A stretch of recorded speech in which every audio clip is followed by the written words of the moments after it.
അത്യാവശ്യം ടൈം ഒരുപാട് എടുത്തിട്ടാണ് ഇൻ്റർവ്യൂ എടുത്തത്. അപ്പോൾ അവിടെ നിന്ന് ഇറങ്ങിയപ്പോൾ സാറ് പറഞ്ഞത് നിങ്ങൾ ഷോർട്ട് ലിസ്റ്റ് ആവുകയാണെങ്കിൽ ദുബായിലെ ഹെഡ് നിങ്ങളെ കോൺടാക്ട് ചെയ്യുമെന്നാണ് പറഞ്ഞത്. അങ്ങനെ ഞാൻ അവിടെ നിന്ന് ഇറങ്ങി ഒരു 1 hour ഹാഫ് ആൻ അവർ ആയപ്പോൾ തന്നെ എനിക്ക് അവിടെ നിന്ന് ദുബായിൽ നിന്ന് ഫ്രാൻസിസ് സാർ എന്നെ കോൺടാക്ട് ചെയ്ത്. ന്യൂലാൻഡിൽ കയറുമ്പോൾ നമുക്ക് അധികം പ്ലാനൊന്നും ഉണ്ടായിരുന്നില്ല. കഴിയുമ്പോഴത്തേക്ക് നമ്മൾ പ്ലേസ്ഡ് ആവോ ഇല്ലേന്നൊന്നും അറിയില്ല. ജസ്റ്റ് ക്ലാസ് അറ്റൻഡ് ചെയ്യുക, എന്നിട്ട് നമ്മളുടേതായ രീതിയിൽ ലോജിസ്റ്റിക്സ് ആണല്ലോ, എവിടെയാണെങ്കിലും വർക്ക് കിട്ടും എന്നുള്ളൊരു വിശ്വാസത്തിലാണ് കയറിയത്. പക്ഷേ ഇവിടെ നിന്ന് ഇറങ്ങിക്കഴിഞ്ഞപ്പോൾ തന്നെ എനിക്ക് റിക്വയർമെൻറ്റ്സും കാര്യങ്ങളും അത്യാവശ്യം നല്ല കമ്പനിയിൽ നിന്ന് തന്നെയാണ് എനിക്ക് ഇവിടെ നിന്ന് റിക്വയർമെൻറ്റ്സ് തന്നത്.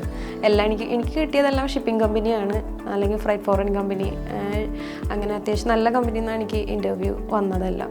ഫൈനലി ഞാനിപ്പോൾ ഒരു ദുബായ് ബേസ്ഡ് കമ്പനി, എക്സോണിക് എന്ന് പറഞ്ഞൊരു ദുബായ് ബേസ്ഡ് കമ്പനിയിൽ അവരുടെ ബാക്ക് എൻഡ് വർക്കിൽ കസ്റ്റമർ സർവീസിലേക്ക് എനിക്ക് പ്ലേസ്ഡ് ആയിട്ടുണ്ട് ഞാൻ.